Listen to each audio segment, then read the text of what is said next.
একটু আগে বলা হয়েছে। কিন্তু এখন আবার বলছেন যে এই ধনটা নিয়ে আমি যদি বৈষ্ণব সেবায় লাগাই কি হতে পারে?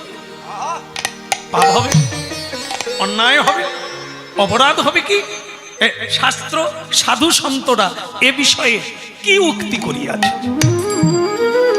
সেটাই আমাদের পথ। হ্যাঁ, জজ সাহেব রায় দেন, নিজের রায় নয়, ধারা দেখে। লয় সায়েন্স, ওই সায়েন্স পড়তে হবে তাকে, কোন ধারায় কি আছে, কি লেখা আছে, সেই ধারাকে বিচার করে আপনাকে আমাকে দণ্ড দিয়ে দেবে।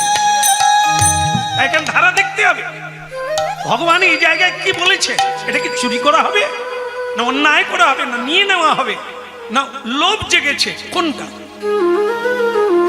ঠিক করেছেন।